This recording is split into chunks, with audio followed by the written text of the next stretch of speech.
Mrs. Paul, thank you for giving me a minute. I know you guys are busy. One of the things I wanted to ask you, during this campaign, there have been a lot of things said about your husband, the misstatements, the things that they've accused him of. As a wife, how have you been able to deal with that best? Well, first of all, I know they're not true, so they're number one.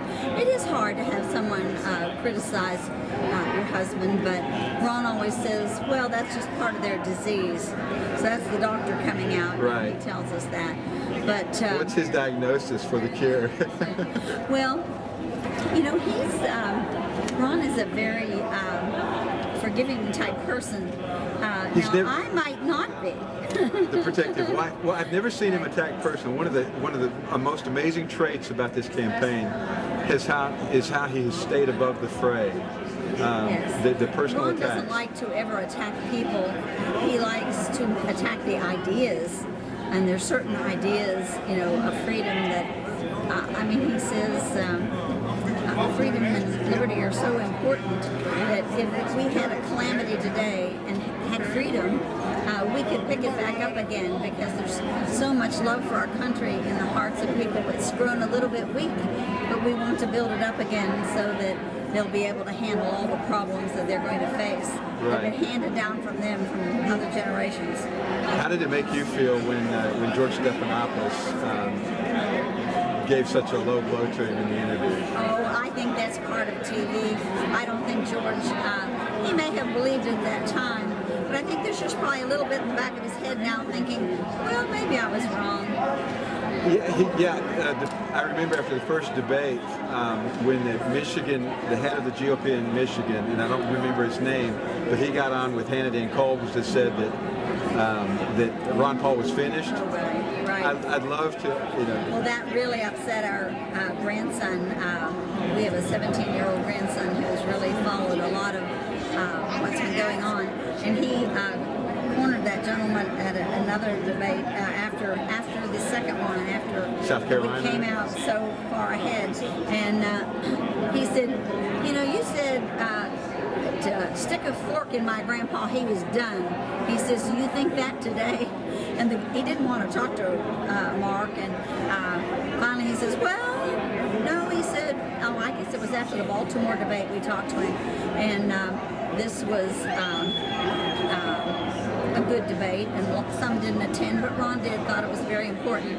And he said, no, he says, because Ron Paul was willing to come out and talk to my people, he said, I realized that he's, a good man, and he said, I always thought he was a good man, but, I didn't think he could win, but I think he changed his mind.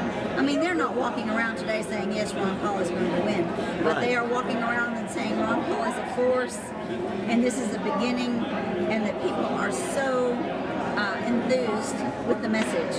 Okay, a year into this now, not quite a year, I noticed even last weekend we had the caucus in Nevada and then the primaries in South Carolina, and as many people have noted through YouTube videos and articles written by independent journalists,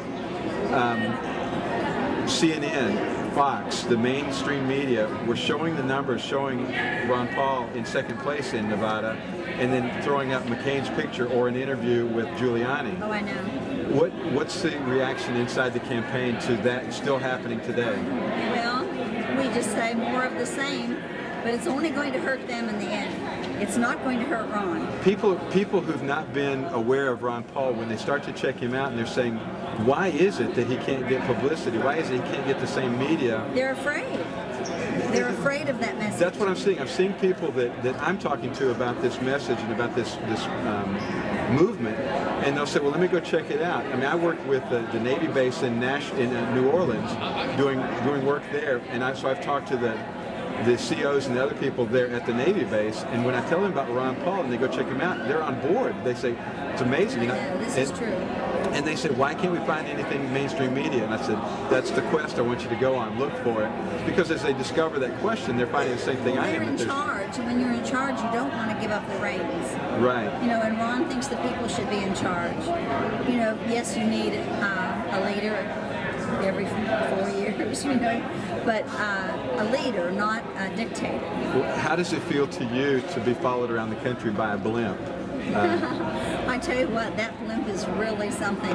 When we saw it in South Carolina up in those beautiful blue skies, it's very impressive. And it's a lovely billboard, a flying billboard. Yes, You've heard of walking billboards, but it's a flying billboard. You know, it's really something. And there's also, we have a Ron Hall limo that's driving around the country. And it has, I don't know, it's really long. It's we saw it just last week. Really? And somebody, I think Limo Bob is the man that owns it, and it's fantastic. It's a big long limo. Has Ron's picture on it, and he signed it. So it's very interesting. When you see the other candidates' wives being interviewed, I know you're way above being jealous about that, but I guess that falls in the same I line. haven't really seen them.